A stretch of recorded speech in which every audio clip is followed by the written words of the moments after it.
Dr. Michael McDonald's roots began here in this area. He went to grammar school at St. Luke's in River Forest, then high school at Fenwick School, college was at Notre Dame University, and he came back to Chicago for medical school at University of Chicago, Illinois, at Chicago. Michael is board certified as an ENT doctor, and that's ear, nose, and throat. And he's been given numerous awards for his teaching of medical students. His residency brought him to Madison, Wisconsin, and he stayed. He is married to Susan, has 3 beautiful children, married, 5 grandchildren, 3 of which reside in River Forest with their parents. Michael is one of 5 siblings, including 2 brothers, also accomplished doctors in their fields. And for full disclosure, Michael is my brother too.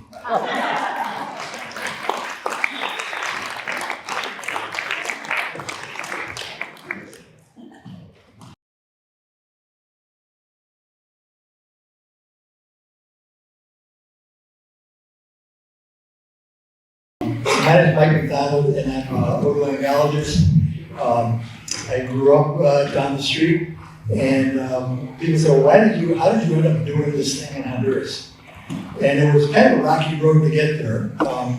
We had an Uncle James McDonald, we called him Uncle Jay, and his office was like 2 blocks away on Chicago Avenue, and I'm guessing some of you might have had your cataracts removed by him or gone to see him for medical reasons.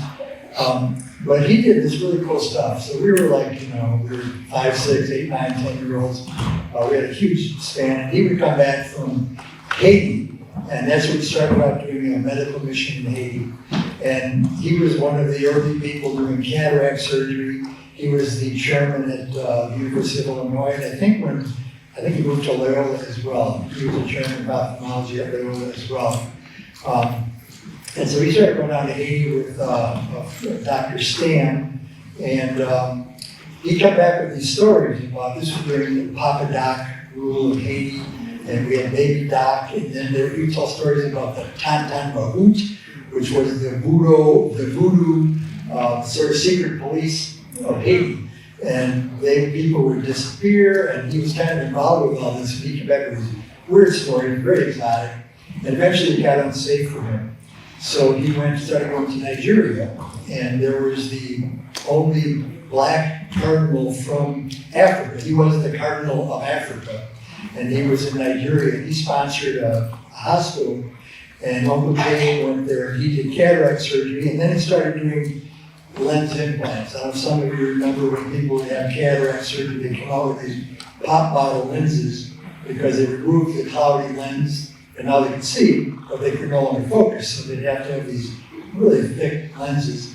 And then they started doing lens implants. And I've had my lens implanted, and I've had many people here, and he was one of the early proponents of that as well.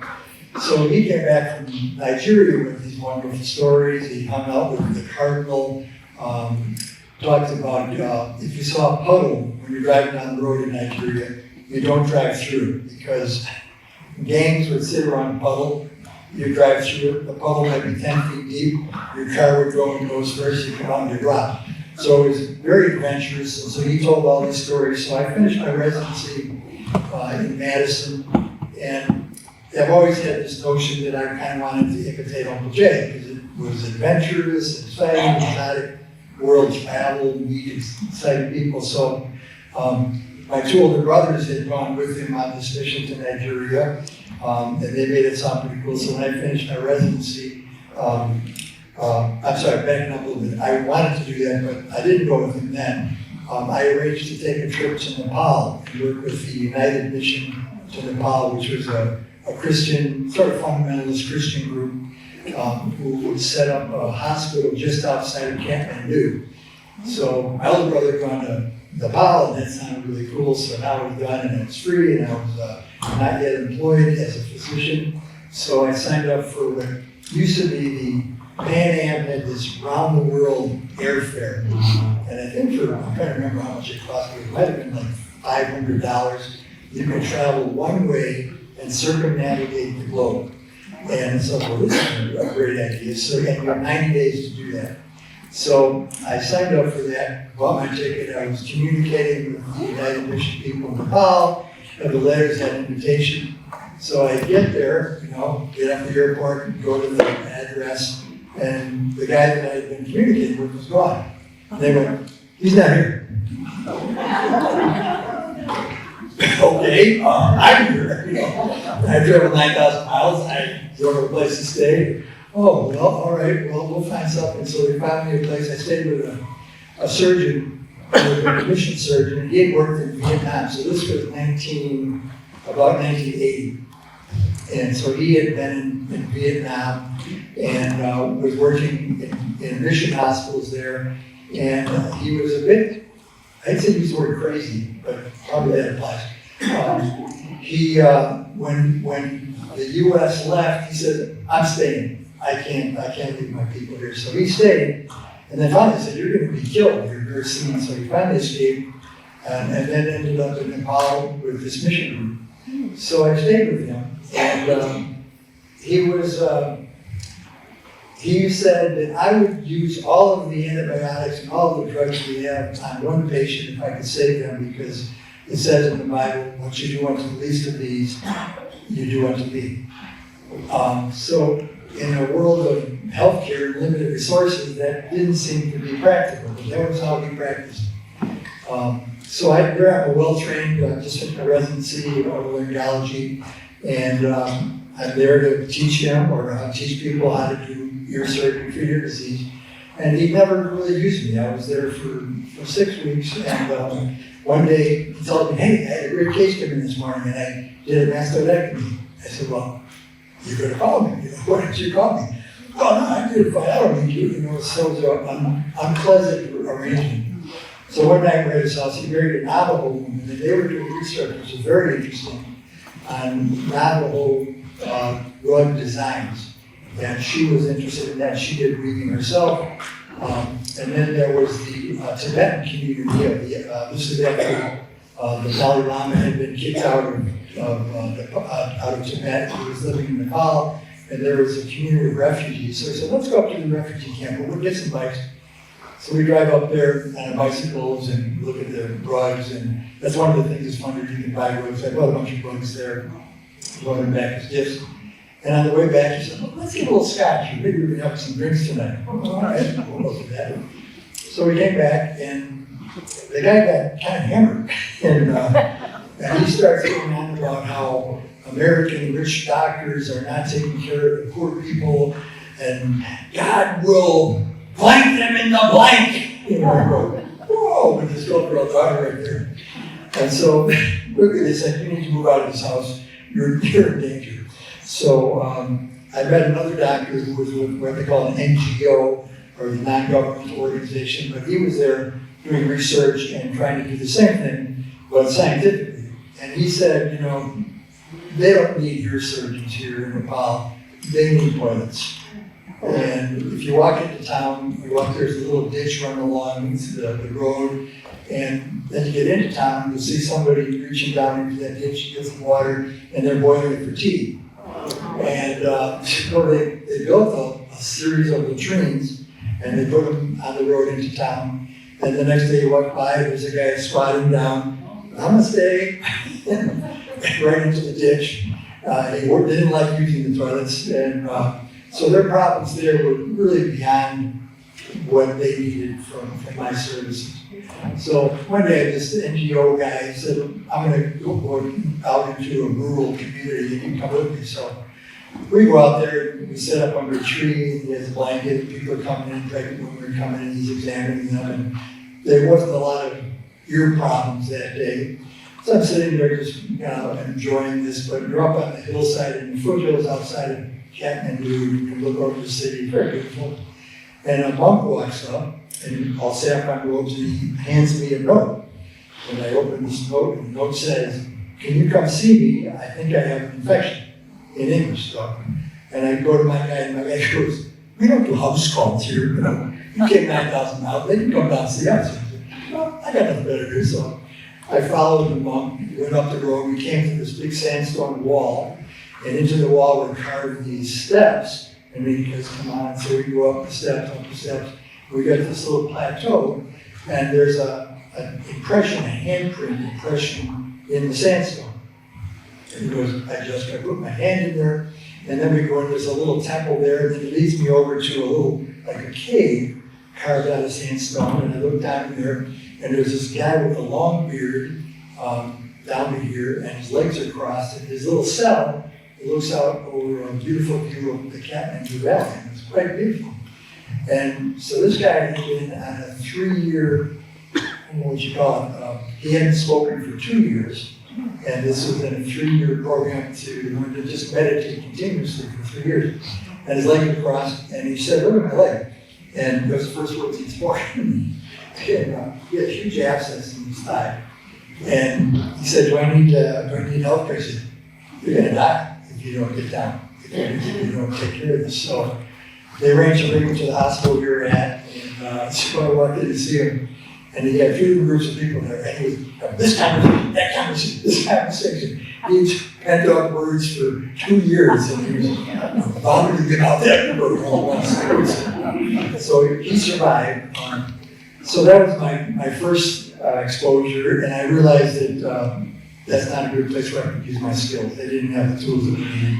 ENT is kind of a pretty technical thing. We use microscopes, endoscopes, small fine drills, microscopic tools, so they didn't have any of that. So I did go to another hospital in where they did have me teach what they called, China had started these barefoot doctors, I think they were called, and they were like high school educated kids, and they would teach them how to go out and identify children who had worm infestation or tuberculosis, and they could prescribe drugs for that. So I got to lecture these guys that brought them all into town. So for about 3 weeks there, I lectured them every day, and I felt finally I was doing some good in Nepal. In Nepal, the kids, number one, he said that for the cost of 1 course of antibiotics, they could vaccinate a village for polio. And they weren't vaccinating villages for polio.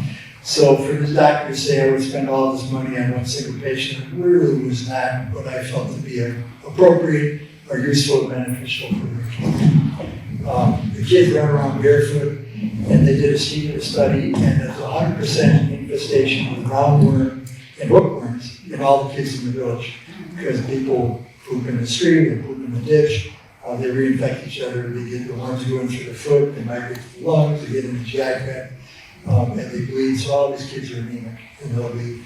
So it really has a profound effect, and they needed some application of science to make this practice, to make this work better. So the NGO guys did, the religious people are doing what they can do, but it's not very effective for the money and the manpower. They needed something way more fundamental. So I came home from that, and suddenly it was a couple years later, and Uncle Jay offered me to take a trip with him.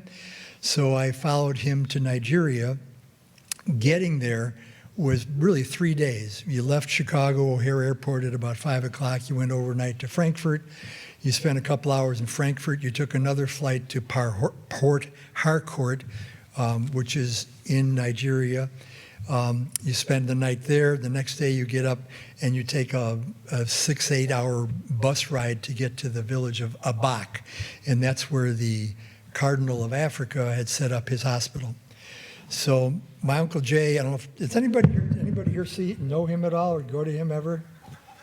He was kind of a dynamo. So at the time, he was probably almost my age, and he could just go and go and go. And so here we get there, and serious jet lag. This was now you haven't slept in 2 different locations, and it's the 3rd day of travel, and now you're on the exact opposite time zone.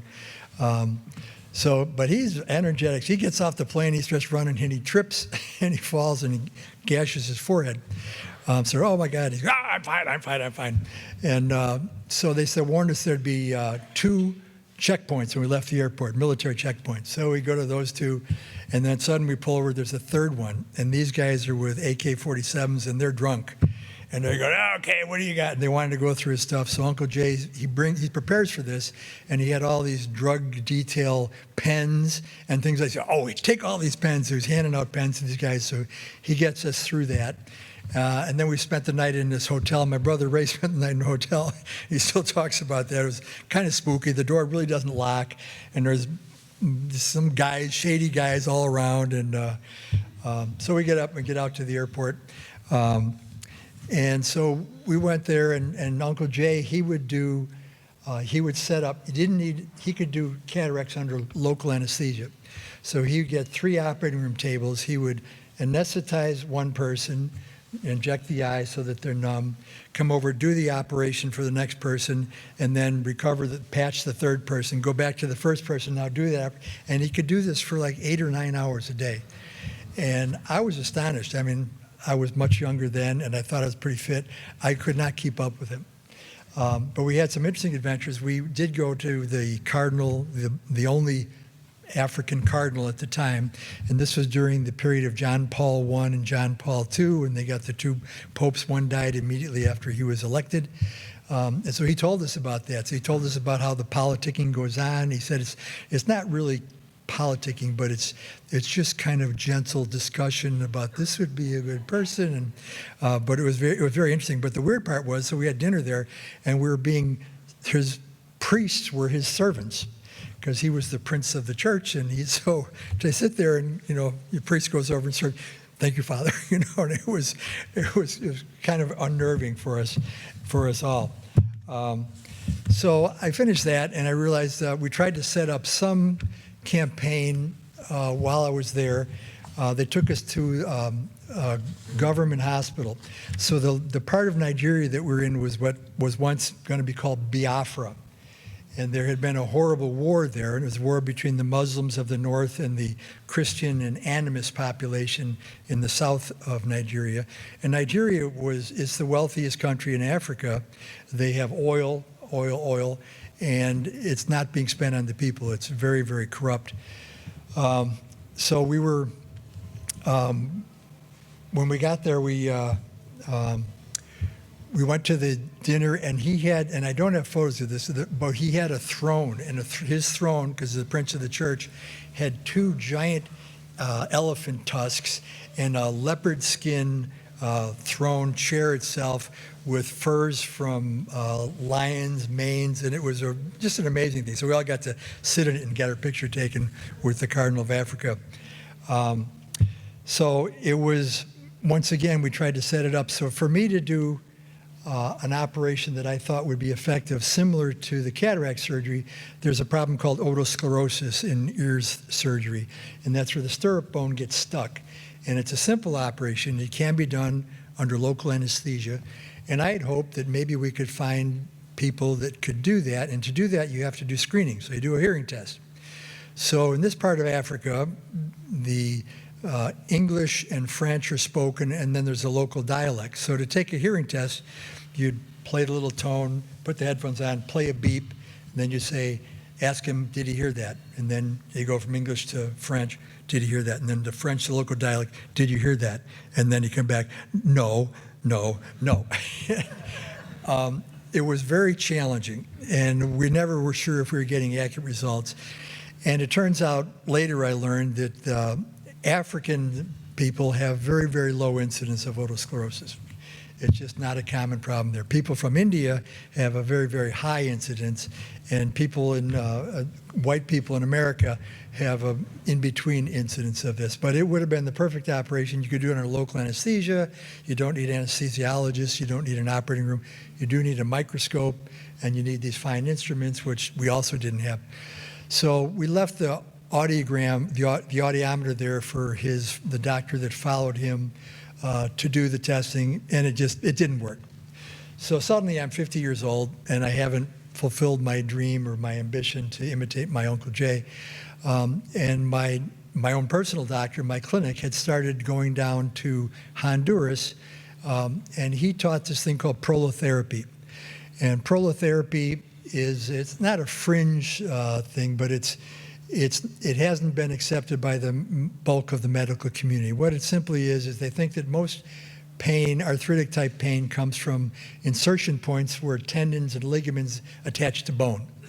And one of the theories of Doctors Hackett and Hemwall, who were from Chicago, and they publicized this, but they never really did any good basic science research on it, and it hadn't really caught on. But my doctor, who was in my clinic, had been doing this, and since then they've published research, and they found the one study that was a double-blinded prospective study showed that for chronic knee pain, injection of the knee did work well. It wasn't like a cure, but it worked better than placebo. So it's almost free. You're just injecting the saline into the joints and spaces, and it was effective. So he had a mission where he went down there and he taught this to physicians from all around the world.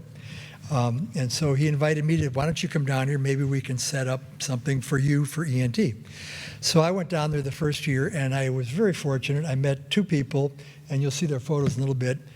I'm advancing these slides here accidentally. Ignore the curtain here. Talk to the man behind the curtain.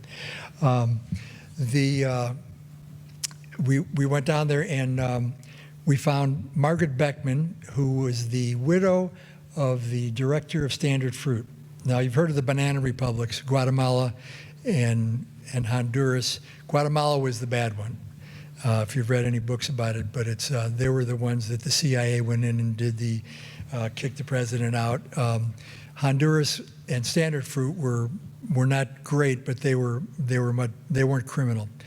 And so they had built this hospital, the D'Antoni Hospital. The two founders were the D'Antoni brothers, and they had built a hospital, which is still standing, which is where I now work, and they had built a school for their employees, and their executives, largely from America, came down to educate their kids, and it was considered the Harvard of Central America.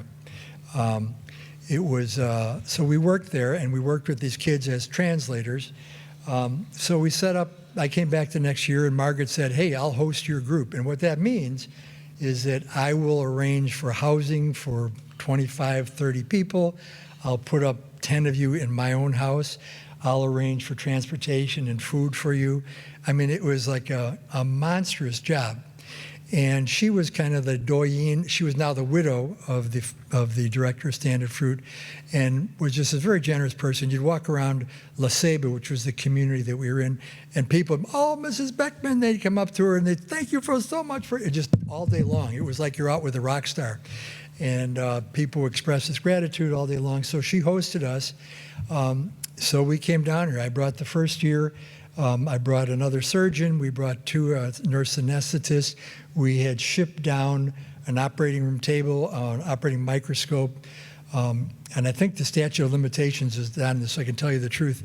The University Hospital, around that time, around 1980, had been built, a new hospital in Madison, and the ENT department ordered like the best equipment you could ever get, every single instrument, maybe $100,000 worth of instruments, maybe more. And then another company, V. Mueller, came in and said, hey, if you buy all of the instruments for all of your surgeons from us, we'll give you a really good deal. And they said, okay. So they ordered all these other stuff.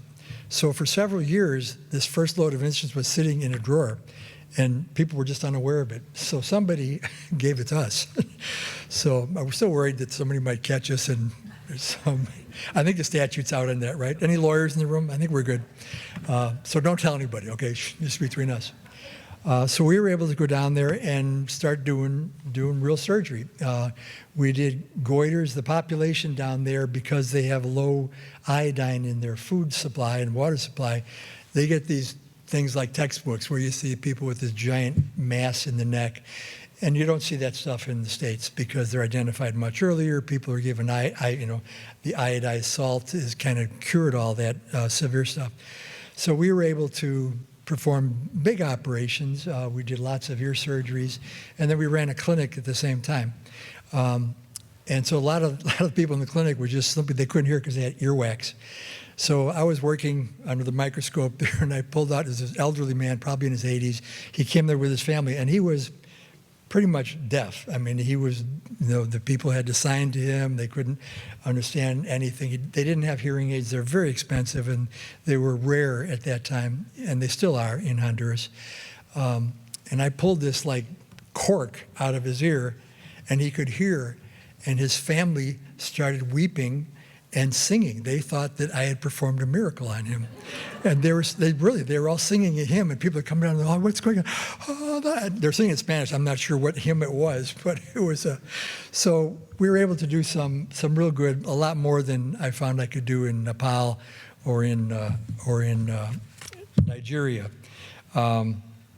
So recruiting was amazingly easy. I mean, I think that most people come up to, they'll say, oh, you do a mission? I've always wanted to do that. I mean, I can't hear, almost everybody will say that when they find out what it is. I've always wanted to do that. So, well, I say, here's your opportunity. Come with me March 7th next year, and you can join us. And so the recruiting has been easy, and it's almost not recruiting because now people know about it, and they say, oh, I can't come this year, but sign me up for next year. So hopefully we've got a full complement of people for this next coming year.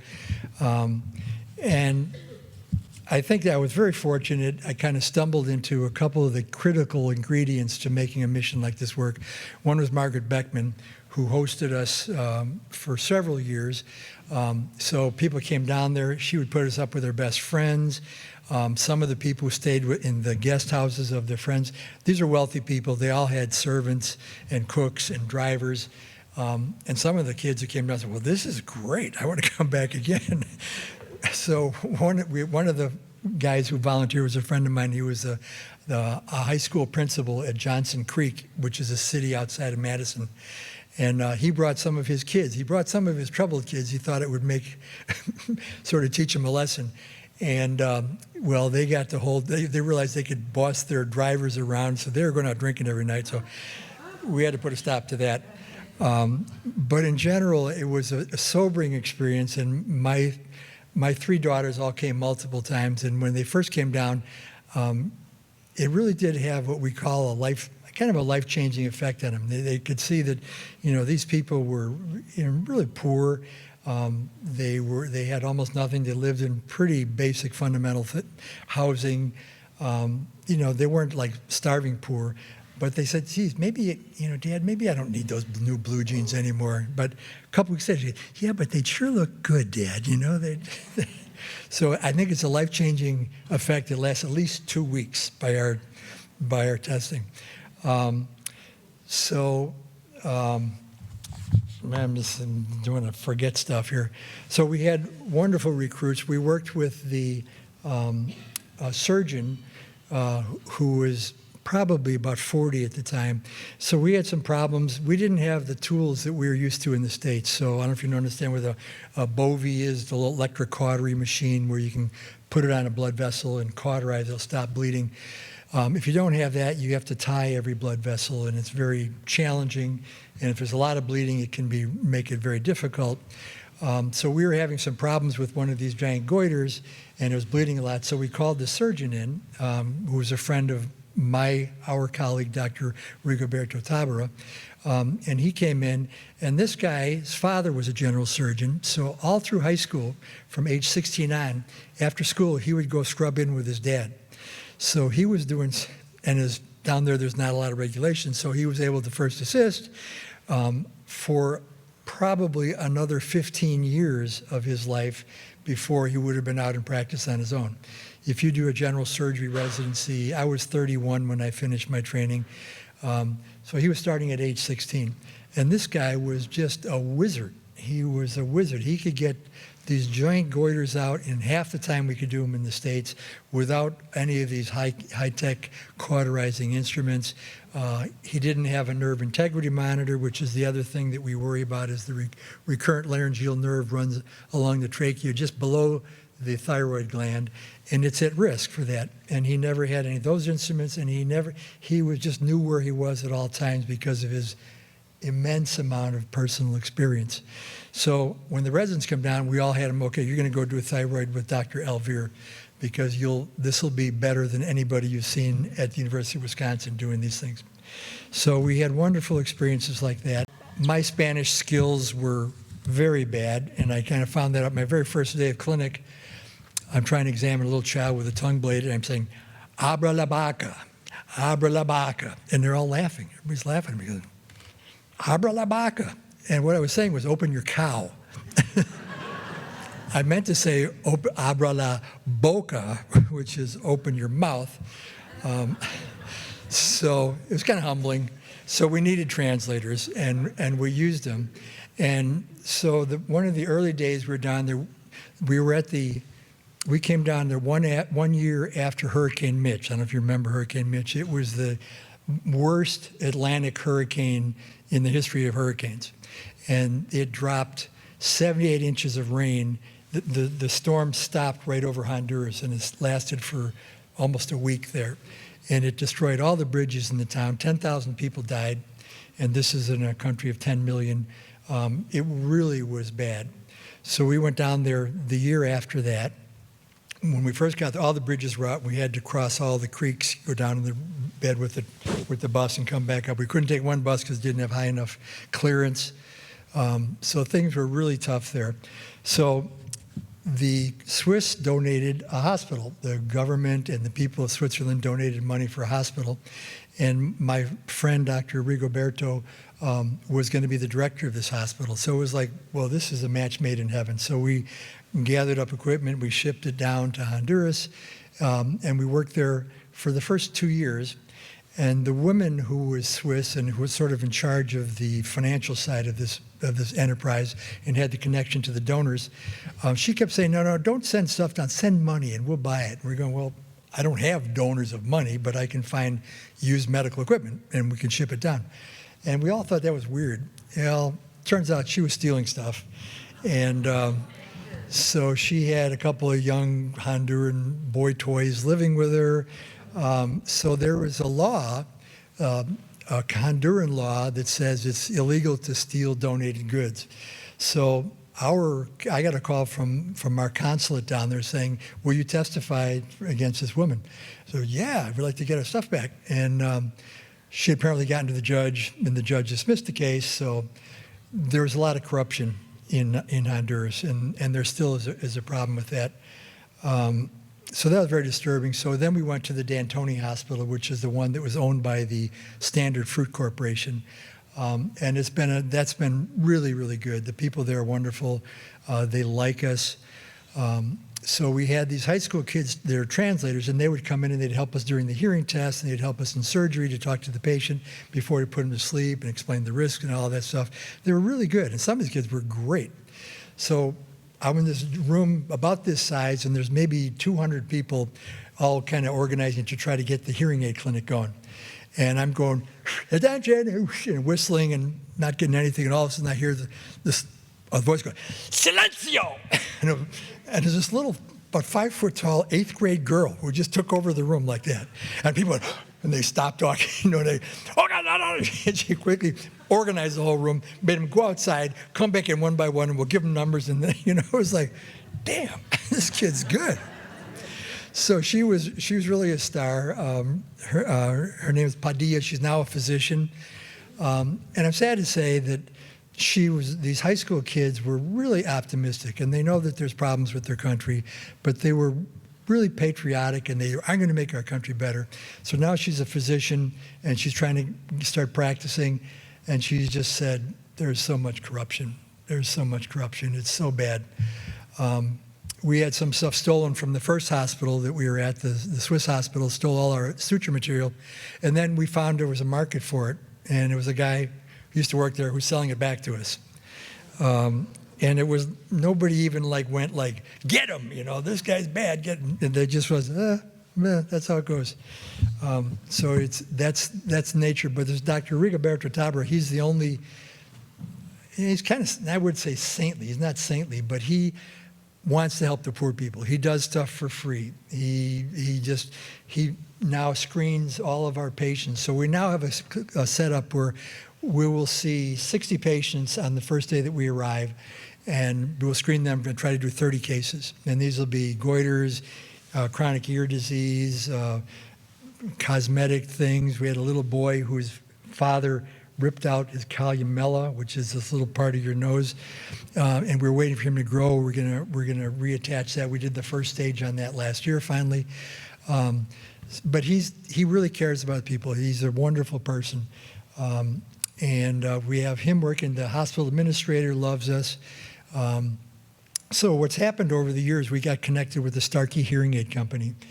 And I don't know if you've heard of a thing called the Gift of Sound, but Bill Austin is the billionaire founder of Starkey Hearing Aid Company, and they're from Minneapolis. And he started this program where he will send an airplane load of volunteers that he sends down, and then we'll have a 2 or 3 day distribution of hearing aids where they'll get 1,000 people, and they'll go through this whole testing, fitting, give them a year's supply of batteries, and so they can do 1,000 people over a 2 day period, but at great expense. I mean, it's a wonderful thing he does. He flies down there himself. He lands by helicopter. You can look up, there's some great videos of him and Bill Austin, Gift of Sound. We distribute his hearing aids now at no cost to him. So we come down there. This is where we bring the family members. So my daughters have all done that. My nieces, nephews, cousins. We've had a lot of family members who have come down and done this. So they do hearing testing and fitting of hearing aids at no cost to Bill Austin. All he has to do is give us the hearing aids. So we're negotiating with him right now, and hopefully he's going to give us 8,000 hearing aids tomorrow or the next day.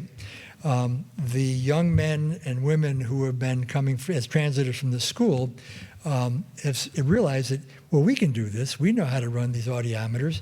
We know how to test. We know how to put the hearing aid in. So they were watching us doing it and translating. We found out, well, here, damn, you can do this. And they can. And so they are. So this has, to me, been a new model of healthcare delivery where you can have organized, it's like an organized club of high school kids who can do hearing aid distribution, hearing aid testing. They know how to look in ears, identify earwax. We haven't got any of these kids who can clean ears. That's a very delicate procedure, but we have physicians who will work with them. So in the last 4 or 5 months, they have distributed about 200 hearing aids to people from different parts of Honduras. So if this continues to fly, I think that this will be, I plan to write this up as a new form of inexpensive healthcare delivery, which is done with local people at no cost to Bill Austin, who was booking a whole airplane, going down, feeding his volunteers for a week, as well as bringing all the supplies. So we're trying to convince him, all you got to do is send the stuff to it, and we'll handle it from here. So we're waiting to hear from, he was given the request for 8,000 hearing aids 2 days ago, so fingers crossed. So this one young man who's organized is named Victor Celia. He was a high school translator, but he kept coming back after he graduated from high school, finished college in town there, and he's still coming back, and now he's finished law school, he's coming back. And he's done a couple of things beyond that. He has, to get a law degree in Honduras, you have to do like a master's thesis. So his master's thesis is designed to evaluate and change the law about disabilities. In Honduras, if you get a disability card, you can get discounts on food, transportation, medicine, healthcare. It's a big deal. And he's working with lawmakers to change this so that people with hearing loss would qualify for that. So he thinks he's going to get that passed soon, and that'll be his master's thesis. And this guy, you'll see him in one of the videos, but he's just this high energy person who's just kind of an amazing, and he plans to run for president of Honduras, and I would vote for him for sure. So how am I doing for time here? I've got 10 minutes, okay.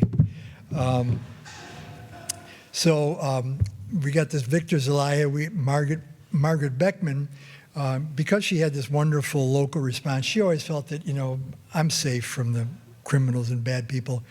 And she really had this positive self-delusion. Her kids who were raised there and now live in the States said, Mom, you got to come home. So she was probably 75 when I met her. But she was alert, healthy, funny, good drinking buddy. And we had a great time. And then one year we were coming down, and we were leaving on Saturday morning. Friday night, and my wife and my youngest daughter were coming that year, and she got a call that she had a home invasion that year. So she was, you'll see she has a gated, a big gate in front of her house, and she was getting water.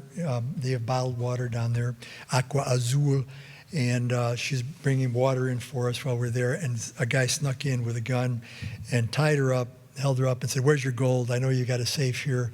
And down there, that's a very common thing that people would, they didn't trust the banks, they didn't trust so they would have gold in the house, and she didn't. And she was being tied up, and she didn't get physically hurt yet, and a neighbor came by and scared the guy off. So that was Friday night. So she calls us and said, "Mike, I just want to let everybody know that this happened." So my wife and my youngest child, my wife said, "No, we can't go. That's crazy. We're not going." So a bunch of people canceled that year. So we had enough to still go. And my friend Ashley Anderson was going to go, and he has AK-47s. He's kind of a gun guy. He's the medical director for the SWAT team in Madison. So he's kind of macho. So he goes, I don't know, Mike, if I can go. And I met him in Chicago waiting at the airport to get the early flight in the morning. And his 16-year-old daughter goes, "What are you, a pussy? We're going." So she shamed him. She shamed him into coming down that year. So they put on extra guards, so we were safe. And since then, we've moved to a hotel that has a nice little pool and a tiki bar. So, it's not like I have friends that went to Haiti that did medical missions where they literally worked on a dirt floor with a light bulb over there doing surgery and delivering women with preeclampsia. And they said it was just the worst thing in their lives. So we've got wonderful equipment. The hospital likes us. We get up and we walk all in a group a mile to the hospital. The food is wonderful. We have this wonderful cook from a restaurant. She comes and brings us lunch every day. Everybody gains weight down there, which is a problem. But you come back and you sit by the tiki bar with your margarita and take a dip in the pool and get a good night's sleep and then get up and do it the next day. So it's really been fun. So recruiting, anybody comes back, they tell that story. And the sort of the cherry on the whipped cream of La Ceiba is then we go out to Roatan. And my wife says, "Don't keep telling people about Roatan, you'll wreck it." But it's an island 35 miles off of the coast there, and it's got one of the best reefs in the Caribbean. It's English-speaking, inexpensive, and so we go there now. And the thing about that, compared to other Caribbean islands that I've been to, you live in the community. So you're at the beach with all the school kids, and everybody's lovely and friendly. And it's an amazing history. In 1728, there was a slave ship from Africa, and it had a bunch of fishermen on the boat, and they mutinied, and they took over the ship, and they knew how to sail. They knew how to sail it, but they didn't know how to get back to Africa. They didn't know navigation. And they were recaptured by the British. And the British Navy said, "Well, we respect you because you know how to sail and you're like us." So they didn't turn them back into slavery. They didn't kill them. They set them down on Roatan. And so there's a community called Garifuna that live on Roatan, and then they've spread along the coastal communities all around there. And they are pretty much intact. They still speak the language from Africa. They have like a dialect. They all learn the local language as well. They work in the hospitals, so we met a lot of Garifuna. They have their own music, their own dancing, which is kind of a shimmy. I can't do it, but one of my friends went to the club where they're doing it, and two big women came and sandwiched him, and they were both like teaching him how to do the Garifuna dancing. So people have had a wonderful experience year after year, and now we're set up to do this. Hopefully, it's kind of take over the Gift of Sound program from Bill Austin, if he will let us just take his hearing aids and we'll do the distribution. And I mean, as a medical model, it's basically free to him, and it's local. The community's gratitude, they're still there. They don't go home. They don't fly in and fly out. So they give them a year's supply of batteries with each hearing aid. They teach them how to do it. If they have problems with them, they can bring them back and get a new hearing aid or a different one. These are all used hearing aids that are turned in. They're not the highest tech ones. but they worked very well. This Escuela, there was a special school, so my friend Butch and I, we went there the first year and we're doing hearing testing, and these are kids with disability. Hearing, maybe not, but they have speech and language problems. So we're trying to test them, and they're just building this new cinder block building with no windows. So we're in there and a child sitting there, and we would test a tuning fork, and I put my elbow up and banging on my elbow to get the tuning fork to tone, and then put it on his head and see if he could hear. And then when they're done, we gave him candy. So we're sitting there in this cinder block room with no windows, and a circus calliope pulls up just outside. I go, you know, I realized, well, this is not going to be a very accurate hearing test, no matter what we do. So we realized there were challenges that we hadn't anticipated. So this was the special Escuela Especial. This is Margaret Beckman. She met us at the airport. And this is the Rigoberto Tabara. This is now a long time ago, 26 years ago or so. So he's a local ENT surgeon who does all the work for us. This is Margaret's house. This is the gate that somebody snuck through. This is some family that helped us gather equipment, store stuff while we were there. And they donated, they went to the local hospital Atlantida, and went to the peds ward, and it was really hot. It gets very hot down there in the summertime. And so they donated a big room industrial air conditioner. And so they got it installed, and a couple weeks later, they said, let's go back and see, you know, how it's doing. And they went in there, and it was gone. So they go, wow. So they go to the administrator's office, and where do you think it was? And this was not shocking to the local community that happened. It was like, you know, we needed that was hot for me. So that's the kind of stuff, unfortunately, to deal with. So this was, Margaret had wonderful friends. One of them was a wealthy industrialist, and he had a place on the river. This is the Cangrejal River, which is one of the great rivers for rafting in the world in Honduras. It's written up in Outdoor Magazine and stuff. And there's this waterfall there, and we got to spend the day there. This is a La Ceiba tree, also known as a kapok tree. This is what the community is named after. And this was a very common tree. It takes years to grow. They're like 300 feet tall. And they have these big, wide root systems that come out.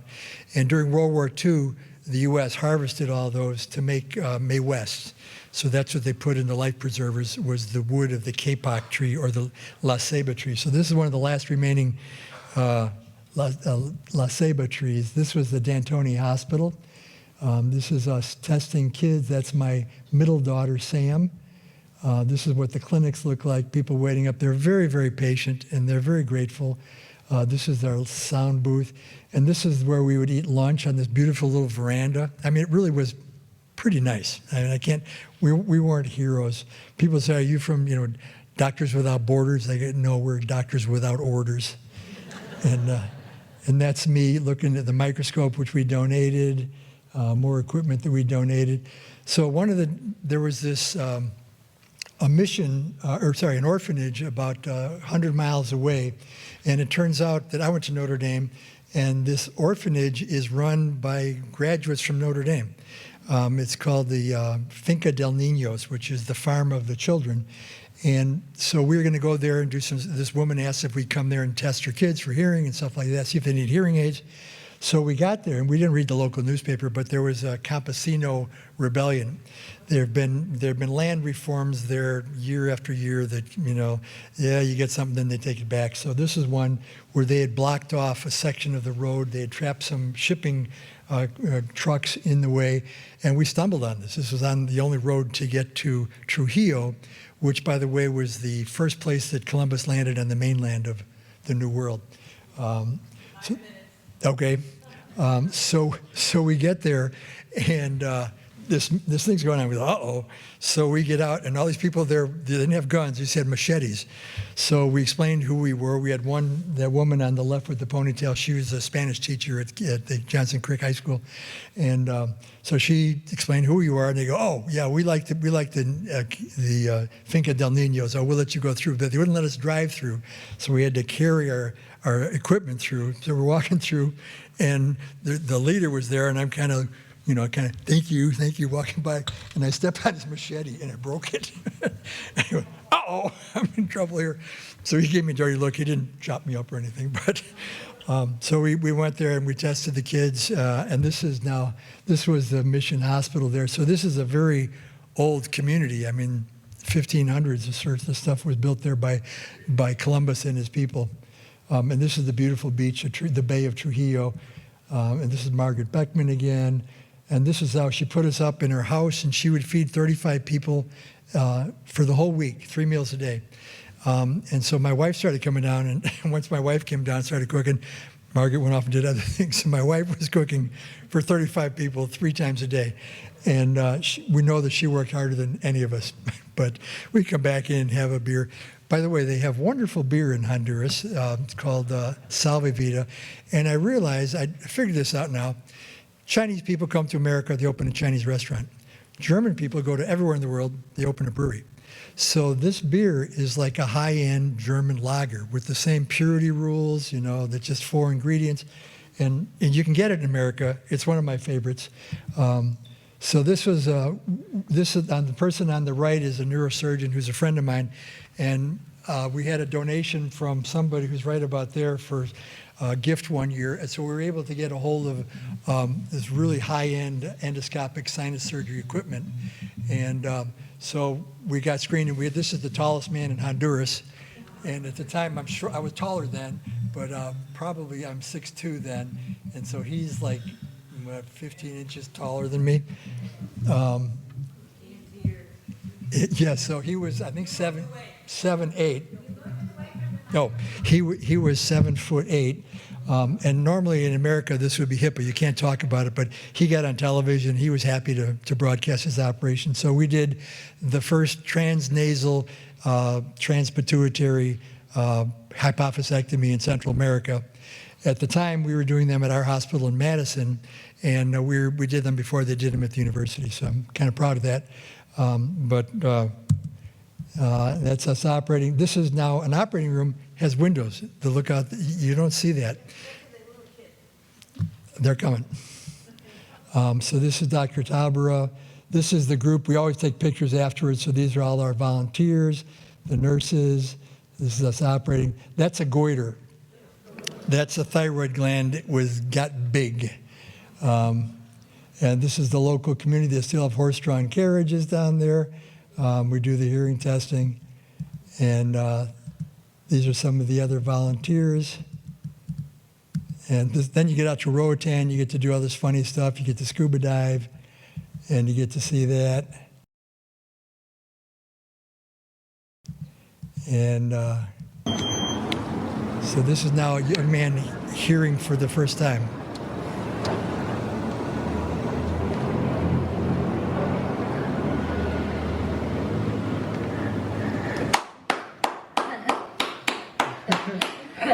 Escuchaba Mikey.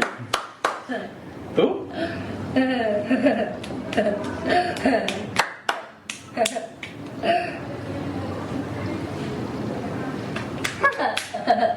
Escuchas.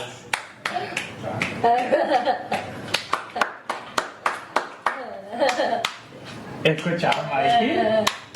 So he was what we call, he didn't learn speech before he got the hearing aids. And at a certain point in time, if your brain has developed so much, you will never learn language. So he'll have a hard time developing language at this, but he might still be able to learn language. So, and this is an older man, and this is his mother. And I'm going to, I'll read what she's saying. She says it's a very difficult process for everything. She has to attend school with him to take care of him so that he can hear. She said the people don't seem to understand that because he's deaf, he has difficult problems and they're not very patient with him. So we're going to set him up with some hearing aids. She became quite tearful. She says it's been very, very difficult for her and for him. And he said this is very helpful for her to get hearing aids so he can go to school and function well in school. She's thankful for the foundation. And so this is how we do it. We register them. These are 2 volunteers that are now working with us with this Starkey hearing aid program.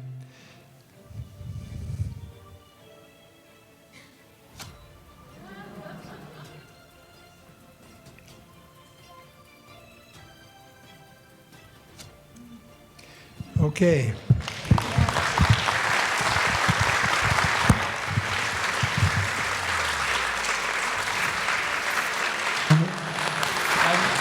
Thank you so much. I wanted him to get to the children because that's so impactful. How long do we go for? We go for a week, and we do that for a couple of reasons. I just want to know how long you make your trip for. How long have I been doing it? No. It's how a long week. you stay? 1 week. 1 week. 1 week. And the reason is because everybody who comes there is a volunteer. They're using vacation time. They have to get back to work. It's expensive. We try to keep the cost down. It's $700 for volunteers for room and board for a week, and then they got to do airfare. But we can, because of it's only a week, people can plan and take a week vacation and use it. So everybody pays their own way. We've never done any occasional fundraising. We get donors that surprise us, but no, we've never done any fundraising. I know you go for a week at a time, but how often do you go there? We go there every year. Oh, just once? Okay, Yeah. okay. Thank you. But now with this new program, hopefully we'll have a continuous supply of hearing aids from some of our high school translators who have carried this further. So I'm hopeful. Is there any other question? We have time. Up front there, okay. I can repeat it. What's your question? Oh, sure, I'm going to ask Joanne, let Joanne do it. Since I'm back here, what is the most frequent surgical procedure? Probably chronic mastoiditis, a mastoidectomy is probably the most common. The native population have bad eustachian tubes, which leads to chronic ear disease, which leads to cholesteatomas, ear perforations, chronic drainage, and complications from that. So that's the most common. But we do head and neck cancer reconstruction. We did gunshot wounds. We've got a pretty talented group of surgeons that come down. We can do almost everything we do in the U, except we don't do free flaps for cancer, but we do big cancer surgery as well. And there was the microphone. Okay. Have any local ear, nose, and throat doctors gotten involved? Well, just Dr. Tabara. Okay. And unfortunately, in that community, the collegiality among physicians is everybody's out for themselves. I mean, it's unfortunate. They don't have large groups. They're pretty much solo practitioners. So there are other ENT guys in town here, but Margaret Beckman said, I don't trust them. But one of my colleagues who does head and neck cancer is trying to get the word out that send your cancer patients to us. I mean, these are things that they don't do. They generally treat cancer with radiation therapy down there, head and neck cancers. They pretty much just send them off to radiation therapy in Tegucigalpa or San Pedro Sula. Well, thank you very much. I think we really enjoyed it. Thank you all.